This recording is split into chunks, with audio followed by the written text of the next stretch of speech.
Hi guys, welcome back to my YouTube channel. My name is Quest. I'm an AI entrepreneur from Uganda, helping the people where I come from adopt to this technology called artificial intelligence. And now, this video is made for total beginners who have no clue. If you have no clue about AI, so in this video, I'm going to be helping you get to understand what this is.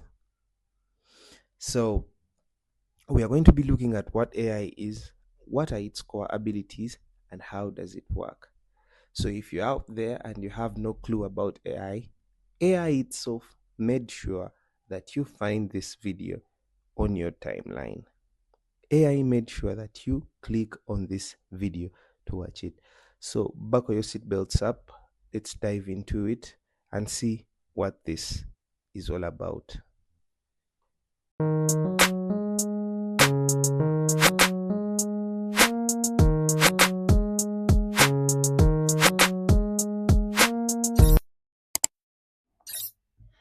All right, so right here, let's start. Artificial intelligence. So, what is really artificial intelligence? So, now here I'll be helping you understand it simply. And now, the simple definition is AI is a machine that learns from experience, just like you do. Now, think of AI like a very smart student and it reads millions of books, finds patterns, and uses them to answer questions in seconds. Kati kwegamba artificial intelligence oba AI alinga muyizi muyizi oba omusomi naye ng'asomye textbooks nnyingi. Njagala omuntunuuliremu eno embeera nga ye muyizi asomye textbooks mpitirivu nnyo, naye nga bw'abaddamu ebibuuzo alaba patterns z'ebyo bye yasoma, nti olwamala osoma kino kyekyali kiddako, kino kyekyali kiddako, kino kyekyali kiddako, then ezo patterns n'azikozesa okuddamu ebibuuzo just mu butikitiki. Eyo AI ate naye ayigira mu experiences nga ggwe bw'oyigira mu experiences. Lwakuba te experiences za AI, it is data. Yeah. So now kansubire kyekitegeerekese. So toddamu kutunulira AI ng'obuuza AI kitegeeza kiddala. So that is it. Kyekyo kyekitegeeza. Y'engeri esingayo gy'oyinza ky'ojja okukitegeera. Because technology ono agenda kukula afuuke technical nnyo nga buli omu alina ekyokulimba oba ekyokugamba abantu. So kati how does AI think? So AI erowooza mu procedures entono nnyo ssatu. So now there is a process called data input. Weefunira ebintu, bagiteramu ebifaananyi, mu promptingira, weeyigira ennamba, buli kimu ky'oteekamu. Ka bibe bifaananyi, bigambo, nnamba, kyonna ky'oteekamu. Then AI eyo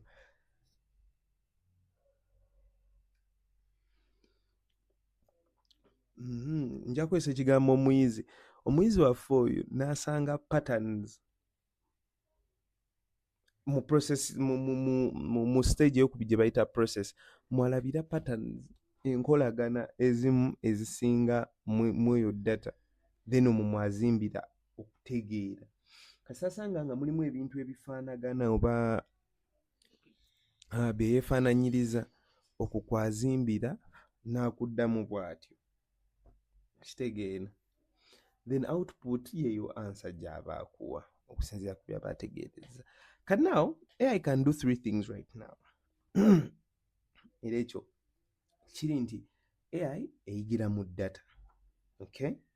It learns from data. And now also it spots patterns very fast and it understands language. Kakati njagala otunuulire wano ku everyday analogy. AI is like a very smart student who has read millions of books and never forgets anything and can answer any question in seconds but still needs you to ask the right questions. eno ensonga nkulu nti actually when you look at this statement here, it will help us in the future to understand more about how we communicate with AI, because many of us know how this works, but you don't know how to communicate with AI very well. AI eno nayo yadde bemanya ebintu bingi, oluusi eba yeetaaga ogibuuze ebibuuzo ebituufu. Kati nze I'll share with you an example. Olaba, I've shared this with the people in my school community. Nembagamba nti nno olaba AI eno, how does it learn? Kiringa nga wonoolaba omwana. If you want to join my school community, the link is it's in the description of this channel, not the video. Yeah, you can check out the channel. The links are there in my channel. So, sorry about that. I was saying that how AI learns. I've given this example to very many of my students. Nebagamba man, AI eno eyiga mu ngeri bweti. Tujja kiraba eyo mu maaso ga video. So, now from today, never be confused. AI is a machine that learns from experience, just like you do. Think of it like a very smart student that reads millions of textbooks, finds patterns, and uses them to answer questions. Patterns ebyefaananiriza oba ebizze bifaanagana mu ezo textbooks z'aba asomye zakozesa okukola ki? Okuddamu ebibuuzo.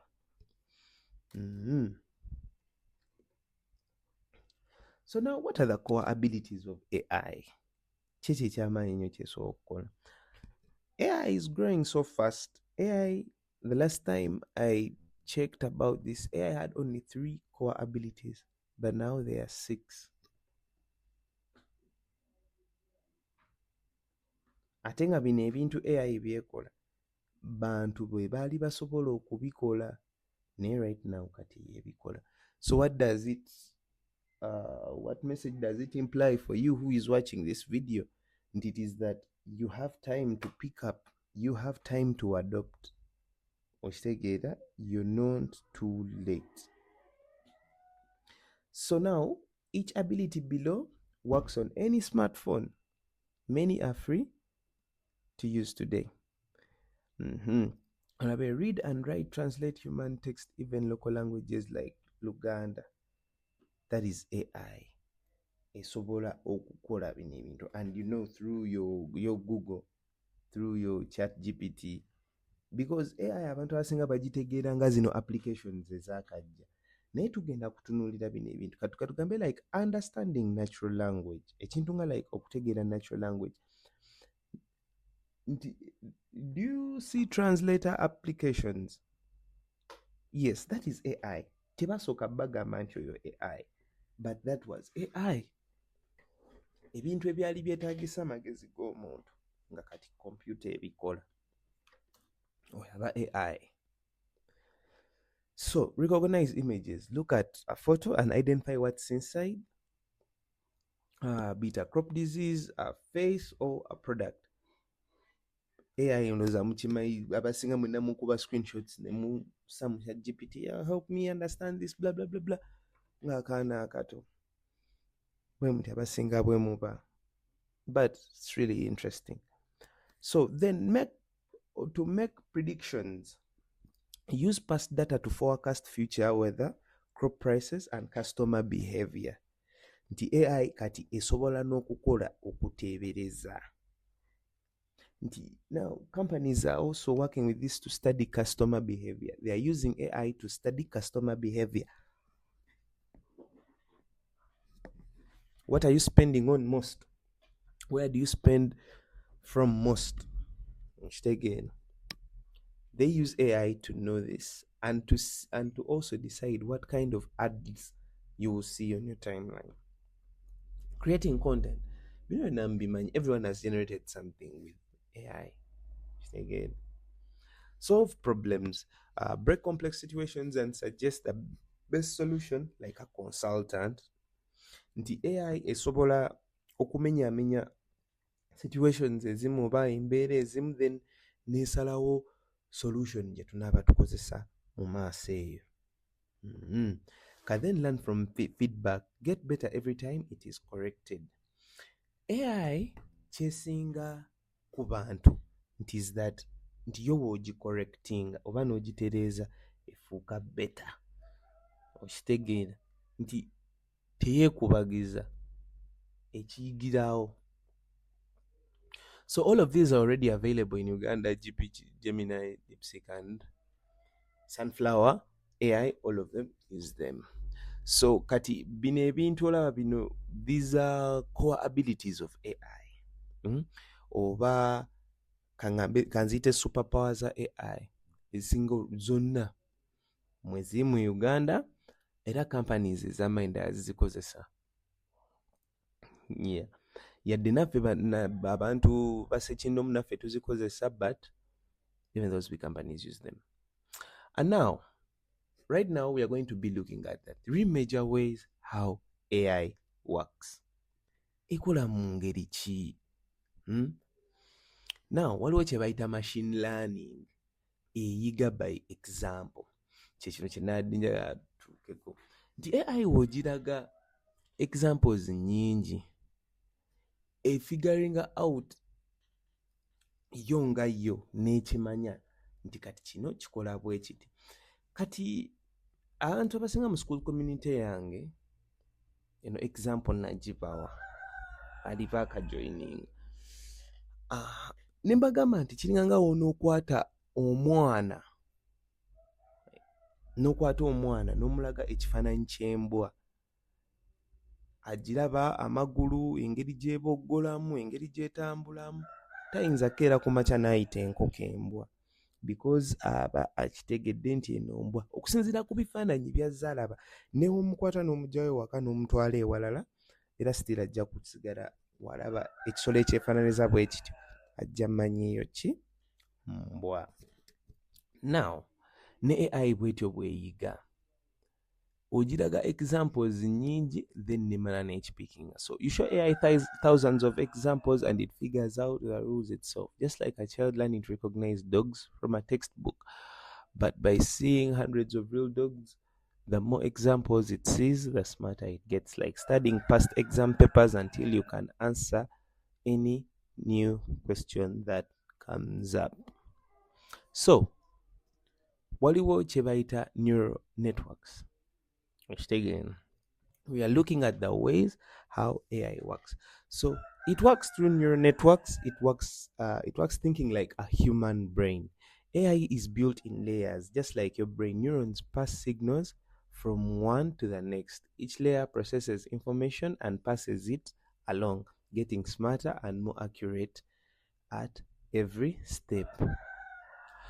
So kino kitegeeza nti AI engeri gy'ekolamu ekolanga obwongo bw'abantu. Yeah, it works like a brain. It works like a brain. You understand? Like it gets information and then it passes it on to different neural networks. Nti information weva oba obubaka webuva okuva eno yonna gye buba buva, then AI yo eba esobola okubutransferinga through ng'ekozesa neurons ng'obwongo bw'omuntu we bwandikoze. So deep learning, finding hidden patterns. Kakati deep learning y'ensonga lwaki kyensobola okubannyonnyola okusingira ddala to make it easier, nti deep learning y'ensonga actually lwaki video eno agifunye. It's all about deep learning. So mu kutandikira ddala nabagambye nti AI decided why you should get this video. Ekyo ekintu bakiyita deep learning. Wali obaddekaawo ne kyaliwo ne mwogera ku situation, muba mu situation eyo mwakagyogerako nnyo, engeri gye mugiyiseemu, ogenda okulaba budda ku TikTok yo nga waliwo video eri related to that exact situation gye mwabaddemu gwe ne kyaliyo. Okitegeera? So that is deep learning. finding hidden patterns. Many layers of neural networks stacked deep on working together. This is how AI reads medical x-rays, translates languages, recognizes your voice, and helps cars drive themselves, spotting patterns far too complex for any human to notice. Mhm. Kitegedde nti deep learning eba kati eno girabe nga machine learning nga bwe nakunyonyodde machine learning computer engeri gyeyigamu naye wano kubamu akafaananyi nti eno machine learning nga tugiwadde supplement nga tuginywesezza supplement oba steroids ekole obunyama yeeyo deep learning.